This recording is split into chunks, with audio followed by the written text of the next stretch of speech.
ಆದಿಕಾಂಡ ಅಧ್ಯಾಯ 7.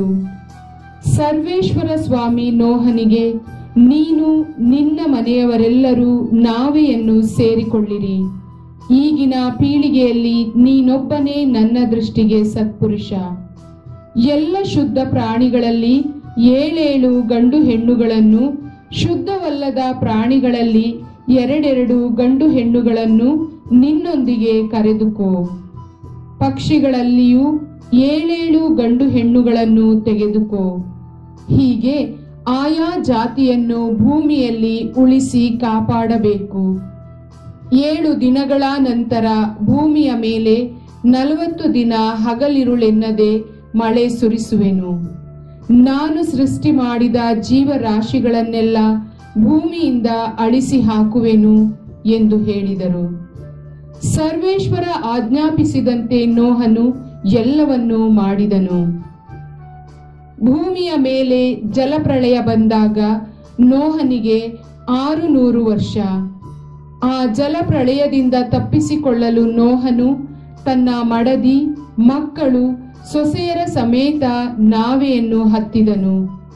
ದೇವರ ಆಜ್ಞಾನುಸಾರ ಶುದ್ಧ ಪ್ರಾಣಿಗಳಲ್ಲಿಯೂ ಪಕ್ಷಿಗಳಲ್ಲಿಯೂ ಕ್ರಿಮಿಕೀಟಗಳಲ್ಲಿಯೂ ಗಂಡು ಹೆಣ್ಣುಗಳು ಜೋಡಿ ಜೋಡಿಯಾಗಿ ಬಂದು ನೋಹನೊಂದಿಗೆ ನಾವೆಯಲ್ಲಿ ಸೇರಿಕೊಂಡವು.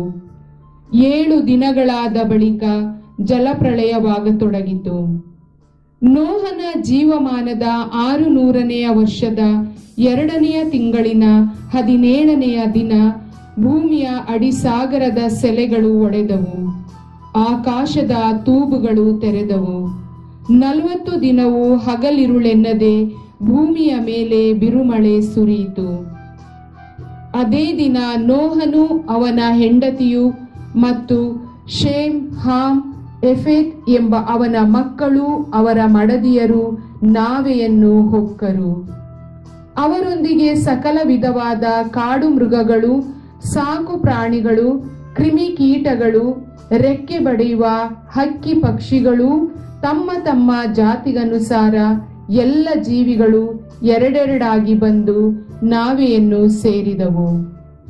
ದೇವರು ನೋಹನಿಗೆ ಅಪ್ಪಣೆ ಕೊಟ್ಟ ಮೇರೆಗೆ ಗಂಡು ಹೆಣ್ಣಂತೆ ಎಲ್ಲ ಪ್ರಾಣಿಗಳು ಬಂದು ಸೇರಿದವು. ಬಳಿಕ ಸರ್ವೇಶ್ವರ ನೋಹನನ್ನು ಒಳಗೆ ಬಿಟ್ಟು ಬಾಗಿಲನ್ನು ಮುಚ್ಚಿದರು. ಜಲಪ್ರಳಯದ ಮಳೆ 40 ದಿನ ಭೂಮಿಯ ಮೇಲೆ ಒಂದೇ ಸಮನೆ ಸುರಿಯಿತು. ನೀರು ಹೆಚ್ಚುತ್ತಾ ನಾವೆಯನ್ನು ಮೇಲೆತ್ತಲು ಅದು ನೀರಿನ ಮೇಲೆ ತೇಲತೊಡಗಿತು. ನೀರು ಪ್ರಬಲವಾಗಿ ಹೆಚ್ಚಲು ನಾವೆಯು ಅದರ ಮೇಲೆ ಚಲಿಸಿತು. ಅದು ಇನ್ನೂ ಎಷ್ಟು ಅಧಿಕವಾಯಿತು ಎಂದರೆ ಆಕಾಶದ ಕೆಳಗಿರುವ ಗುಡ್ಡ ಬೆಟ್ಟಗಳೆಲ್ಲ ಮುಚ್ಚಿ ಹೋದವು.